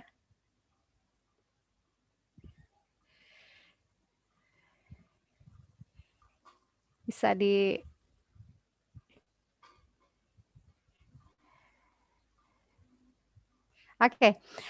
anak stres karena, minimnya interaksi dengan guru, teman, dan lingkungan luar, ditambah tekanan akibat sulitnya pembelajaran jarak jauh. Anak stres mungkin karena biasanya kalau di sekolah tuh kan seru dengan teman-teman ya, Bapak, Ibu, anak-anak bisa bermain sambil belajar, tapi kalau di rumah otomatis yang ada hanya, lingkungan terdekat, yaitu orang tua atau saudara kandung. Yang kedua adalah kekerasan yang tidak terdeteksi. Tanpa sekolah banyak anak yang terjebak, mengalami kekerasan dalam rumah tangga, terutama mungkin, anak-anak yang mengalami, hambatan belajar, lalu orang tua tidak paham untuk, menerangkan, akhirnya terjadi kekerasan di situ. Orang tuanya juga ikutan stres. Oke, dilanjut lagi Mbak, yang di bawahnya. Lalu Penentuan kebijakan pembelajaran harus berfokus pada daerah agar sesuai dengan konteks dan kebutuhan. Nah, ini ada kerjasama antara pemerintah daerah, lalu masuk ke bawahnya lagi yaitu kecamatan atau desa kelurahan, lalu ke bawahnya lagi yaitu dengan instansi pendidikannya. Boleh lanjut lagi Mbak? Kita agak dipercepat di bawahnya prinsip kebijakan pendidikan di masa pandemi COVID-19 itu ada 2. Yang pertama adalah kesehatan dan keselamatan peserta didik, pendidik, tenaga pendidikan, keluarga, dan masyarakat. Yang utama tetap adalah kesehatan dan keselamatan anak-anak. Juga pendidik, tenaga pendidikan, dan keluarga. Lalu yang kedua adalah tumbuh kembang peserta didik dan kondisi psikososial juga menjadi pertimbangan untuk penentuan kebijakan dari Dinas Pendidikan. Boleh lanjut lagi Mbak? Kita ke bawah lagi. Pemerintah melakukan penyesuaian. Oke. Ya, penyesuaian kebijakan. Nah, ini maka pemberian kewenangan penuh pada pemerintah daerah. Jadi pusat memberikan kewenangan penuh kepada pemerintah daerah untuk mengambil keputusan. Apakah di semester genap ini akan dimulai kegiatan tatap muka atau belum. Pemberian izinnya pun juga dapat dilakukan secara serentak atau bertahap. Jadi tidak berarti tatap muka, semua tatap muka. Nanti akan dilakukan evaluasi. Di daerah ini sudah oke untuk melakukan kegiatan tatap muka atau belum. Oke, lanjut lagi Mbak. Ke bawahnya. Nah, ini dia. Nah, ini adalah skemanya. Jadi dari Pemda, bila memberikan izin kepada satuan pendidikan, maka satuan pendidikan juga harus memenuhi daftar periksa. Lalu juga ada persetujuan dari orang tua. Bila iya, turun lagi, maka orang tua setuju untuk melakukan pembelajaran tatap muka. Peserta didik memulai pembelajaran tatap muka di bulan Januari 2021. Tapi kalau ternyata Pemda tidak mengizinkan, berarti tetap melakukan kegiatan belajar dari rumah secara penuh. Oke, bisa lanjut lagi Mbak. Nah, ini pemberian izin, nah itu tadi ya bisa dilakukan secara bertahap. Jadi enggak sekaligus di dalam suatu daerah itu, dalam satu kabupaten aja atau dalam satu kota, tidak berarti seluruh kecamatannya bisa melakukan kegiatan tatap muka secara serentak, tapi bisa juga dilakukan secara bertahap. Silakan lanjut lagi Mbak Yani. Nah, ini yang penting. Faktor-faktor yang perlu menjadi pertimbangan pemerintah daerah dalam pemberian izin pembelajaran tatap muka. Yang pertama adalah tingkat risiko penyebaran COVID-19 di wilayahnya. Jadi itu yang utama. Bagaimana pemerintah daerah memberikan izin dilihat dari tingkat risiko penyebarannya. Penyebaran COVID-19 di wilayah itu. Lalu kedua, kesiapan fasilitas pelayanan kesehatan. Mungkin ini juga mereka bekerja sama dengan Dinas Kesehatan ya untuk melihat kerjasama apabila terjadi anak-anak yang sakit setelah misalnya atau sebelum kegiatan tatap muka. Lalu kesiapan satuan pendidikan dalam melaksanakan pembelajaran tatap muka sesuai dengan daftar periksa. Wah, ini banyak sekali Mbak. Jadi saya sharing ya. Waktu sekolah saya ini untuk kita memberikan proposal untuk kesiapan melakukan pembelajaran tatap muka itu juga banyak sekali yang dipersiapkan dari mulai ya seperti untuk sanitasi, kebersihan buat cuci tangan, hand sanitizer, lalu termogan, alat-alat P3K, lalu kesiapan kelas, jarak antara kursi meja satu dengan lainnya, lalu tidak boleh ada mainan, tidak TK tapi tidak boleh ada mainan. Jadi memang agak ini ya, biasanya namanya TK itu kan tempat untuk anak-anak bermain, jadi bermain sambil belajar. Tapi dalam kondisi pandemi ini tidak diizinkan untuk membuka tempat bermain. Jadi kalau di sekolah saya kami membuat satu box untuk anak. Jadi mereka tidak bertukar mainan. Jadi ada namanya di situ. Jadi kalau main ya dia mainannya ya itu aja. Nggak tukeran sama temennya. Lalu akses terhadap sumber belajar atau kemudahan belajar dari rumah. Nah, ini juga dipertimbangkan. Lalu kondisi psikososial peserta didik, kebutuhan layanan pendidikan bagi anak yang orang tua atau walinya bekerja di luar rumah, lalu alat transportasi, tempat tinggal warga, mobilitas, dan kondisi geografis daerah. Jadi banyak sekali pertimbangannya untuk menentukan sebuah wilayah itu bisa melakukan kegiatan tatap muka atau tidak. Nah ini adalah ya stop. Nah di sini adalah beberapa hal. Gak apa-apa Mbak Yeni, langsung naik ya. Naikin lagi aja. Ya, stop di situ. Yang pertama adalah kesediaan sarana sanitasi dan kebersihan. Ini pasti. Toilet, sarana cuci tangan pakai sabun dengan air mengalir, hand sanitizer, desinfektan. Jadi setelah sebelum kegiatan belajar kita semprot cairan desinfektan. Mungkin sama dengan di tempat yang Mbak Citra ya, dengan dibersihkan dulu dengan cairan desinfektan, lalu sebelum pergantian dengan yang jadwal berikutnya dibersihkan lagi, seperti itu. Lalu mampu mengakses fasilitas pelayanan kesehatan, ya. Seperti sekolah saya juga ada kerjasama dengan puskesmas. Jadi kita ada MOU-nya. Lalu kesiapan menerapkan wajib masker itu pasti. Kalau di Australia tadi seperti saya dengar dari Mbak Tita itu usia di bawah 6 tahun tidak wajib menggunakan masker ya Mbak ya. Tapi di Indonesia kita gunakan itu. Malah dibantu dengan face shield juga. Jadi nggak cuma sekedar masker tapi pakai face shield. Lalu memiliki termogan itu wajib. Memiliki pemetaan warga satuan pendidikan yang memiliki komorbid tidak terkontrol, tidak memiliki akses transportasi yang nyaman, lalu memiliki riwayat perjalanan dari daerah. Jadi itu juga dicantumkan. Dan yang paling utama adalah mendapatkan persetujuan komite sekolah atau perwakilan orang tua atau wali. Tanpa ini tidak akan ada izin. Poin yang ke-6. Jadi walaupun semua oke, ke-6 tidak mendapatkan persetujuan, tetap tidak ada izin. Oke, lanjut lagi Mbak Yeni. Nah, ini adalah pembelajaran tatap muka yang dilakukan dengan mengikuti protokol kesehatan yang ketat. Ada masa transisi, ada masa kebiasaan baru. Tapi untuk kondisi kelas, jadwal pembelajaran dan perilaku wajib ini berlaku di 2 masa ini, baik masa transisi maupun masa kebiasaan baru, yaitu jaga jarak minimal 1,5 meter. Sama ya dengan di Australia, itu minimal 1,5 meter. Kedua, jumlah maksimal peserta didik per ruang kelas. Untuk PAUD, itu hanya 5 orang satu kelas. Untuk pendidikan dasar dan menengah, 18 anak satu kelas. Lalu yang SLB 5, dari standar 8 orang peserta didik. Jadi memang kecil sekali. Kalau jumlah muridnya agak banyak, jadinya memang wacananya jadi rolling ya, mungkin shift-shiftan jadinya. Jadi tetap bukan berarti kalau sudah tatap muka ini akan sama seperti dulu, beda, tetap beda. Jadi kalau asumsi orang tua mungkin kalau sudah tatap muka berarti sama seperti sebelum ada pandemi. Enggak, ini enggak sama.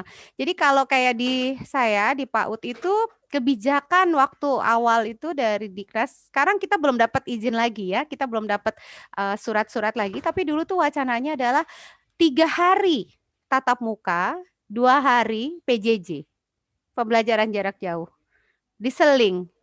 Jadi dari 5 hari, 3 hari ke tatap muka, 2 harinya tetap PJJ. Lalu untuk pendidikan dasar dan menengah ini juga saya dengar-dengar itu juga mereka shift, sehari masuk. Misalnya, absen 1 hingga 18 masuk, absen 19 sampai 36-nya dia PJJ. Lalu besoknya yang hari ini masuk, dia jadi PJJ. Yang PJJ jadi masuk. Tapi ini tergantung sekolah, mengatur bagaimana rollingnya atau shift-nya. Itu tadi yang jadwal pembelajaran ya, sistem bergiliran rombongan belajar, shift-nya ditentukan oleh masing-masing satuan pendidikan. Jadi belum seperti dulu. Jadi walaupun ada wacana tatap muka, berbeda dengan kegiatan pembelajaran sebelum ada pandemi COVID-19 ini. Lalu perilaku wajib, menggunakan masker kain 3 lapis atau masker sekali pakai. Kedua, cuci tangan pakai sabun dengan air mengalir atau menggunakan hand sanitizer. Menjaga jarak minimal 1,5 meter dan tidak melakukan kontak fisik. Yang terakhir, menerapkan etika batuk atau bersin. Lanjut lagi Mbak Yeni.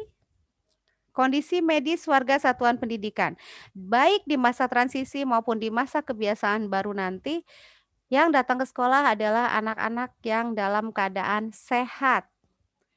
Jadi yang betul-betul sehat, kondisi fisiknya bagus ya, pilek sedikit pun, batuk sedikit pun tidak boleh datang ke sekolah. Lalu tidak memiliki gejala COVID-19, termasuk pada orang yang serumah dengan warga sekolah. Kantin. Nah, pada masa transisi ini tidak diperbolehkan. Jadi belum ada kantin yang boleh buka kalau mengikuti tatanan ini, terutama di Indonesia ya. Jadi kalau untuk kantin anak-anak tuh harus bawa makanan sendiri dari rumah. Mereka bawa bekal sendiri rumah. Sedangkan kalau untuk TK itu malah tidak makan, yang boleh hanya minum karena hanya 1 jam. Jadi mereka sebelum ke sekolah mereka dipersiapkan dulu oleh orang tuanya, sudah makan dulu, datang ke sekolah paling boleh hanya minum. Nah, sedangkan untuk yang kelas-kelas besar itu mereka membawa makanan dan minuman dari rumah, makannya juga di kelas. Tapi nanti mungkin kalau sudah masa kebiasaan baru ya, mungkin sudah berkurang, sudah lebih landai, tidak seperti sekarang, diperbolehkan dengan protokol kesehatan. Lalu kegiatan olahraga dan ekstrakurikuler. Untuk masa transisi ini tidak diperbolehkan. Jadi tidak ada kegiatan olahraga. Anak-anak tuh hanya belajar aja di kelas. Itu pun berjarak. Tapi nanti mungkin kalau keadaan sudah lebih membaik akan diperbolehkan. Misalnya untuk olahraga di kelas-kelas yang lebih besar. Lalu kegiatan selain pembelajaran, tidak diperbolehkan ada kegiatan lain selain KBM. Jadi hanya kegiatan belajar mengajar saja. Jadi belum ada yang namanya study tour atau kegiatan-kegiatan yang ekstra-ekstra yang biasanya anak-anak lakukan selain KBM. Pembelajaran di luar lingkungan satuan pendidikan diperbolehkan dengan protokol kesehatan. Oke, lanjut lagi Mbak Yani. Nah, ini seluruh pemangku kepentingan perlu mendukung pemerintah daerah dalam mempersiapkan transisi pembelajaran tatap muka. Jadi banyak sekali pemangku kepentingan ini yang harus saling bekerja sama. Untuk di sekolah pasti itu harus bekerja sama dengan Dinas Pendidikan, Dinas Kesehatan, Dinas Perhubungan, dan orang tua. Orang tua adalah pemberi izin nomor 1. Jadi dalam wacana kegiatan tatap muka ini pun tidak ada paksaan untuk orang tua mengizinkan anak-anaknya kembali ke sekolah. Jadi kembali ke orang tua. Bila memang orang tua belum berkenan atau belum merasa yakin untuk melepas anaknya kembali ke sekolah, itu tetap anak-anak mendapatkan haknya. Haknya adalah melalui pembelajaran jarak jauh. Jadi kembali lagi ke orang tua. Memang dalam kondisi seperti ini sebenarnya tidak ada yang mungkin ada yang bilang guru di masa COVID itu enak banget ya katanya. Yang pusing orang tua. Padahal sebenarnya nggak seperti itu. Jadi kami dari guru juga tetap harus menyiapkan tugas-tugas yang bisa dibagikan kepada anak-anak sesuai dengan jenjang usianya, jenjang perkembangannya. Lalu apabila nanti kondisinya sudah ada tatap muka diperbolehkan juga, berarti kami mengajar juga harus mempersiapkan diri untuk melakukan pembelajaran dengan 2 cara. Tatap muka dan tetap PJJ, karena memang muridnya tidak boleh datang ke sekolah semua, hanya 50%. Jadi kalau PAUD mungkin masih bisa digilir kalau muridnya sedikit ya. Kalau muridnya banyak otomatis juga tetap harus 2 kali pembelajaran. Ada lagi Mbak Yeni coba di bawahnya. Oke, terakhir. Ya, tadi adalah slide terakhir saya. Jadi intinya adalah wacana untuk kegiatan belajar tatap muka ini tetap tidak bisa dilakukan tanpa seizin orang tua kalau di Indonesia. Baik, terima kasih atas waktu yang diberikan kepada saya. Saya kembalikan kepada Mbak Yeni. Oke, terima kasih kepada ketiga narasumber kita hari ini.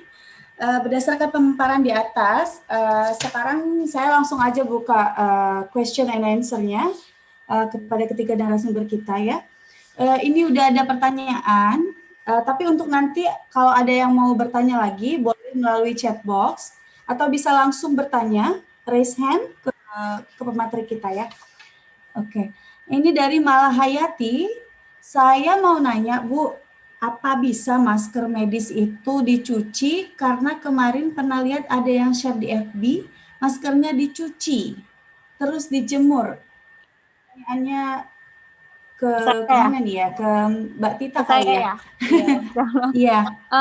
Untuk masker ini singkat aja ya Bu. Untuk masker medis itu namanya masker sekali pakai. Namanya seperti namanya sekali pakai atau seperti inilah apa namanya Pampers ya. Pampers kan juga gitu, sekali pakai. Jadi ya hanya di sekali pakai aja. Habis dipakai itu juga dipakainya juga cuma beberapa jam aja gitu ya. Atau kalau misalnya sudah basah itu juga harus dibuang. Seperti itu singkatnya. Terima kasih Mbak Yeni. Ya. Pertanyaan selanjutnya lagi ya. Ngejar waktu nih. Mbak Tuti, saya mau bertanya bagaimana cara menyiapkan mental anak-anak secara untuk kembali ke sekolah. Mengingat selama ini mereka sudah terpola untuk belajar jarak jauh. Ini untuk Ibu Meta kayak. Oke. Yang utama adalah komunikasi ya. Ibu, siapa tadi bertanya? Ibu Tuti? Mbak Tuti, ya. Ya, Bu Tuti. Yang utama adalah komunikasi antara orang tua dengan anak. Jadi untuk menyiapkan mental, bila komunikasi lancar, semuanya pasti akan lancar. Jadi mungkin bisa diajak anak untuk berdialog bahwa misalnya anaknya takut untuk datang ke sekolah, mungkin bisa dijabarkan bahwa COVID akan menular bila tidak memakai masker misalnya. Atau kamu berdekatan dengan teman-temanmu, misalnya karena kangen nih udah lama gak ketemu, hai lalu pelukan, cipika-cipiki. Nah itu tentunya kondisi yang kondisi saat ini tentu itu tidak bisa diperbolehkan. Jadi dipersiapkan dengan banyak dialog bahwa kalau memang kondisinya sudah lebih baik, lalu anak pun sehat, ya apa salahnya untuk kembali ke sekolah. Tapi kalau memang kondisinya tidak baik, fisiknya sedang sakit, batuk misalnya, ya mungkin tidak usah ke sekolah dulu. Tapi memang yang utama adalah tadi saya bilang, komunikasi. Jadi untuk mempersiapkan mental ya kita jabarkan. Sebagai orang tua mungkin kita bisa berpikirnya tidak untuk menakut-nakuti, tapi berpikir lebih apa ya? Apapun harus adaptasi kan saat ini ya Mbak. Jadi kita tidak bisa menolak bahwa memang pandemi ini ada, yang bisa kita lakukan adalah beradaptasi, mencegah supaya COVID itu tidak kena kepada kita, caranya seperti apa. Oke. Hai, terima kasih Mbak Meta.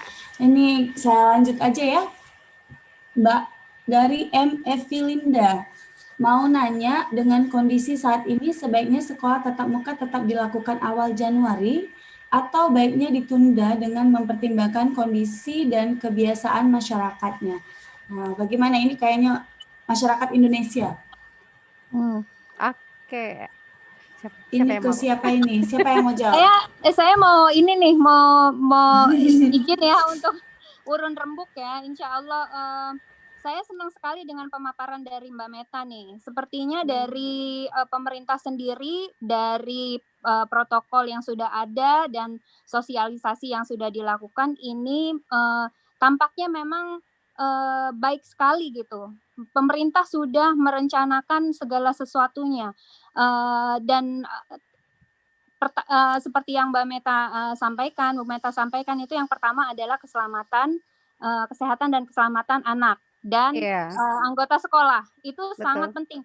Tapi ini yang paling penting nih sepertinya mungkin ya sosialisasi program ini tatap muka ini kepada masyarakat supaya ibu-ibu, orang tua yang ada di rumah yang punya anak ini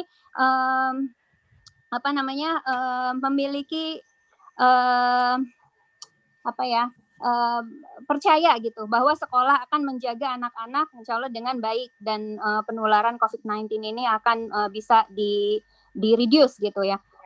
Mungkin seperti itu, makanya ada perdebatan ini siap atau tidak itu mungkin pemerintah sosialisasinya mungkin belum karena memang ini masih menjadi wacana. Yang pertama ini belum disebarluaskan. Kemudian yang kedua kita harus menanyakan kepada diri kita sendiri nih orang tua nih, apakah anak kita siap? Apakah anak kita siap? Apakah kita sudah memberikan pendidikan yang cukup untuk anak kita supaya bisa bertanggung jawab terhadap dirinya sendiri, menjadi pemimpin terhadap dirinya sendiri dan menjadi pemimpin untuk menjaga kesehatan orang yang ada di sekitarnya. Gitu ya Bu Meta ya?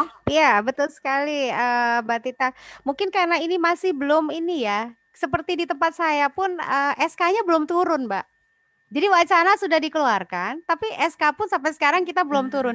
Jadi saya sebagai guru pun, sebagai tenaga pendidik maupun ininya ya, pengajar, kita juga belum tahu ini untuk Januari besok nih kita sudah oke atau belum untuk masuk gitu. Kita sudah mempersiapkan, proposal sudah dipersiapkan, fasilitas sudah disiapkan, tapi SK itu juga belum turun. Jadi ini baru wacana memang untuk tatap muka. Tapi seandainya memang kegiatan tatap muka itu dilaksanakan, kita ya berarti harus mempersiapkan lebih lanjut dengan mensosialisasikan. Januari udah deket banget ya. Betul, padahal sudah deket banget, tinggal minggu Deket depan sekali. ya. Tinggal beberapa hari nih Itu pun mungkin yang menurut saya kenapa libur kita di semester ini panjang, Mbak. Biasanya tuh libur semester hanya 2 minggu kalau di Indonesia. Kali ini 3 minggu. Jadi kita masuk itu tanggal 11 Januari. Biasanya nggak pernah begini. Biasanya itu kalau tahun barunya tahun baru tanggal 1 ya.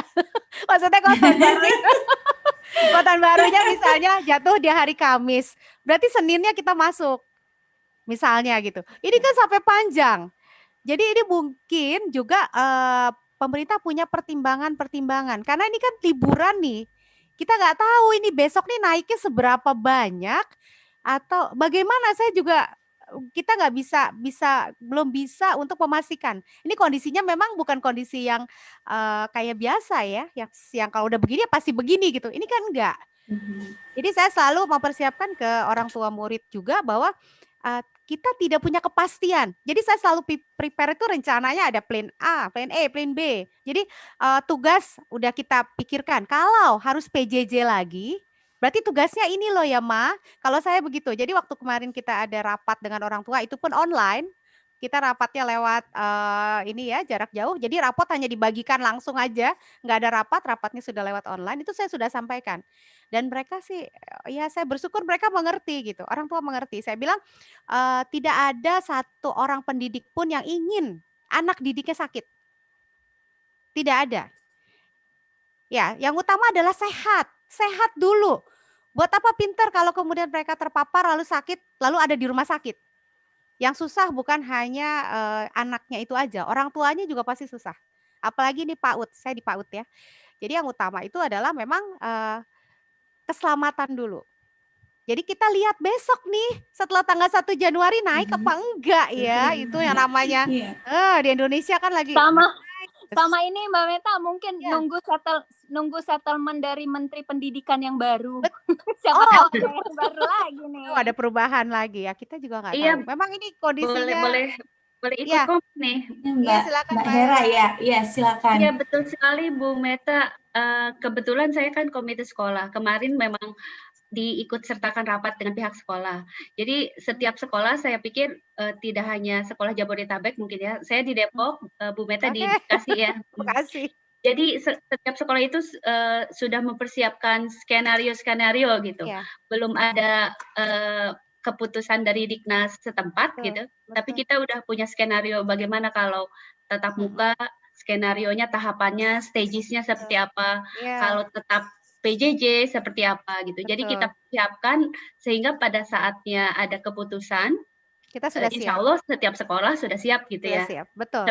Begitu ya, Meta ya. Iya, betul. Ya. Apalagi Depok ya Mbak Hera kondisinya. Iya, merah, orange. merah, orange. Pokoknya Bekasi, Depok, Bogor, sekitaran Jakarta itu memang aduhai sekali. Jadi kita harus selalu siap dalam kondisi apapun. Tapi saya selalu berprinsip bahwa dalam kondisi terburuk sekalipun pasti ada hal baik yang bisa kita ambil. Setuju, sepakat sekali itu. Iya, dengan COVID begini, kedekatan dalam keluarga jadi lebih erat. Biasanya masing-masing punya kegiatan sendiri kan, yang berangkat pagi pulang malam dan sebagainya. Anak-anak punya temennya, punya kegiatan juga. Sekarang enggak kan, semua di rumah.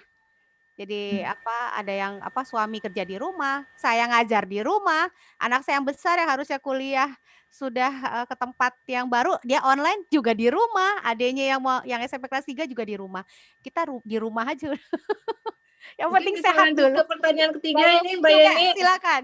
Iya, ini ada lagi nih. Sudah waktunya sudah maghrib kan? Jadi mungkin senang ibu-ibu nih ngobrol. Pertanyaannya ya. Karena ini sudah masuk waktu maghrib untuk Indonesia Barat. Oke, silakan. Iya, ini ada yang terakhir ini ya, mengenai persetujuan orang tua kembali ke sekolah tatap muka. Apakah ada batas minimalnya? Apakah jika saya sendiri sebagai orang tua tidak setuju, anak saya boleh tetap PJJ? Wah, ini kayak suara hati saya ini. Jujur saya belum rela melepas anak ke sekolah tatap muka. Mengingat kesadaran anak memakai masker masih sulit, nggak betah lama-lama. Nah, saya tuh begini nih juga. Belum rela anak saya kembali ke sekolah. Masih PJJ sampai hari ini. Ini mungkin pertanyaan terakhir ya, nanti sisa pertanyaannya bisa dijawab di grup webinar. Iya, karena udah masuk waktu sholat buat Indonesia Barat, udah lebih 2 jam nih. Benar-benar. Iya. Jawabannya. Iya, langsung aja. Itu yang utama adalah izin orang tua. Jadi kalau orang tua tidak mengizinkan, berarti guru siap untuk PJJ. Untuk anak yang tidak bisa untuk datang ke sekolah. Kalau kebijakan yang saya dengar begitu. Untuk di Indonesia. Soalnya kayak di UAE itu kan, yang mau PJJ, yang mau ke sekolah silakan ke sekolah seperti itu. Betul. Iya. Berarti udah nih ya. Langsung kita tutup aja. Kesimpulannya, kembali ke sekolah di masa pandemi ini bukan hal yang mustahil pastinya ya, selama tetap mengikuti protokol kesehatan dan lingkungan. Jadi sebagai orang tua pun waspada itu pasti boleh ya. Namun tidak perlu terlalu cemas karena terlalu lama tidak di sekolah tatap muka justru tidak baik bagi kesehatan mental anak. Jadi demi kemajuan pembelajaran tatap muka perlu adanya dukungan dari semua pihak. Mari kita berpegangan tangan, bekerja sama menghadapi pandemi ini. Baik, dengan demikian berakhirlah webinar hari ini. Saya mengucapkan terima kasih kepada semua peserta webinar yang telah hadir. Terima kasih kepada para penulis yang kebetulan juga beberapa ada di berbagai negara, perbedaan waktu, bahkan mungkin ada yang sedang bobok cantik sekarang, jadi nggak bisa hadir, suasana lagi liburan. Terima kasih kembali kepada narasumber yang cantik-cantik ini, sudah bersedia meluangkan waktunya untuk hadir, berbagi pengalaman dan ilmu bagi kita semua.